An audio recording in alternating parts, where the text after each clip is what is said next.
Following content is sponsored by NorthStar Financial. Many retirees won't have a lifetime pension income to rely on. Instead, they'll rely on their workplace retirement plan, which for some may hover around $1 million.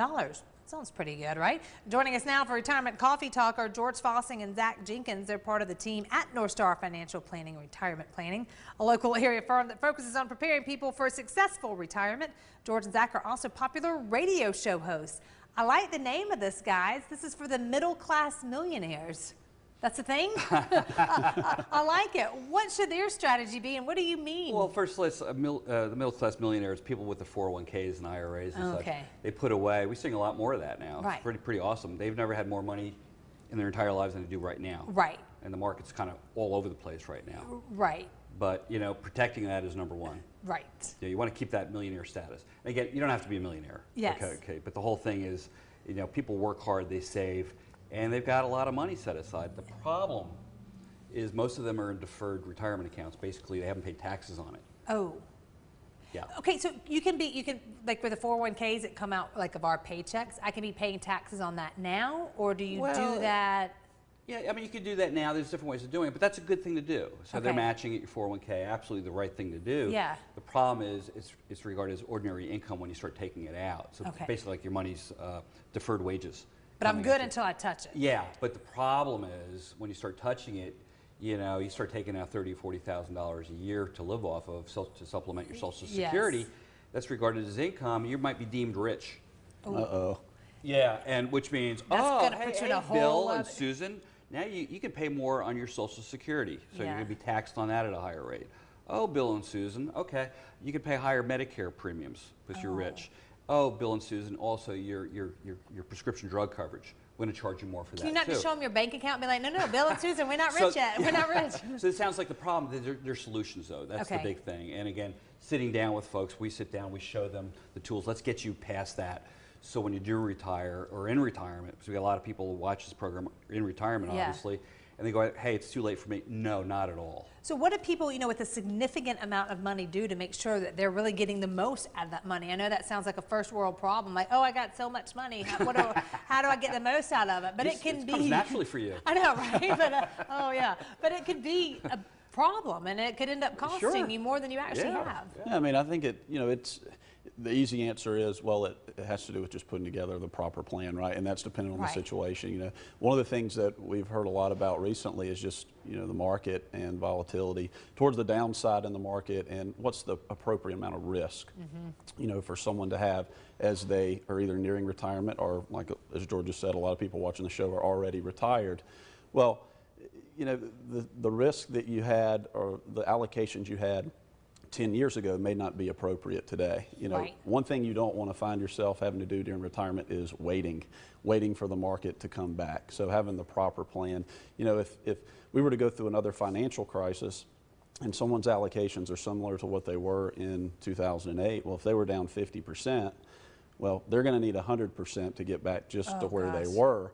That's 7% for 10 years in a row, or 10% 7 years in a row, just to get back to where you were. People don't want to be sitting around waiting to take these vacations or do something with the grandkids, whatever it is they're wanting to do in retirement. They want to go out and live and do what they want to do. Because that's not just saying, like, okay, just wait a month and you'll be fine. I mean, this could be years. You don't know. You don't know, It could be a month, but most likely it's going to be You go back to March 2020, right, when the COVID came out. Before it all. The market dropped 30% in about a month. Right. That freaked people out. It came back quickly. Was that a guarantee? No. No. No. Which is good fortune. Yes. So, like, when people come into your office, like, for the first time, how often do you find people's portfolios don't reflect the age and stage of life? Well, we see that a good bit. I mean, I can think back to one lady who came in. Her husband had just recently passed away. She came in right before the whole COVID mess. This is pre-March of 20. Well, she said, my husband's been managing the assets, and I feel like we've been very conservative. He always said we were conservative. Yeah.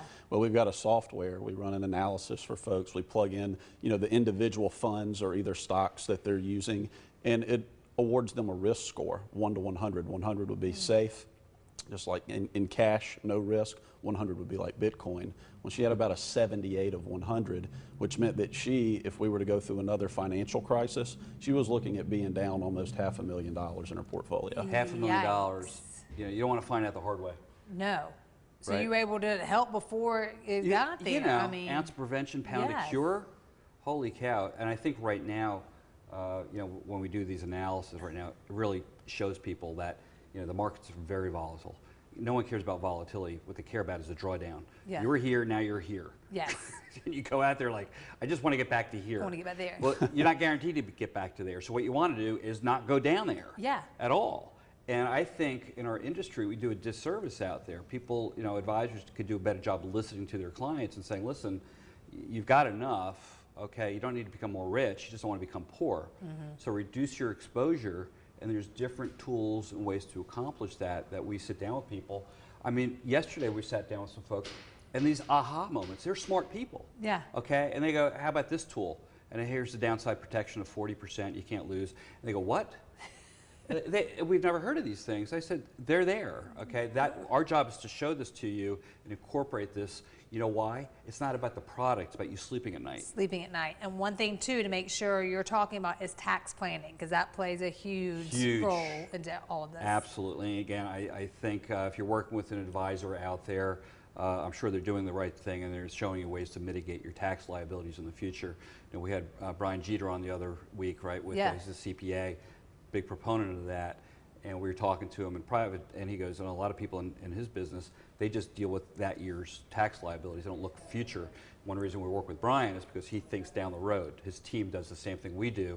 Say, listen, here's what today is, but you know, we believe taxes are going to go up. I think if people out there, you're watching this program today, if you believe taxes are going up, what are you going to do about it? Wait for it? No. We did over 40 conversions last year for our clients. Basically, took some of that taxable money and took care of that this year and put into tax-free forever for down the road.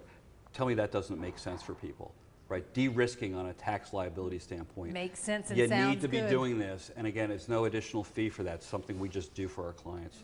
Good people. We appreciate it. George and Zach with Thanks, NorthStar Financial. Great talks. Hope this helped you at home. And if you are at home, currently retired or getting ready for that retirement and would like to learn more about how to help protect and grow your hard-earned savings and deal with all the tax stuff too, because we know it's confusing, let NorthStar Financial help you. We got a good offer for the first 5 callers who have saved $500,000 or more. They're offering a complimentary no-obligation retirement and investment report. The number and information on your screen. Call it today, 864-309-8146.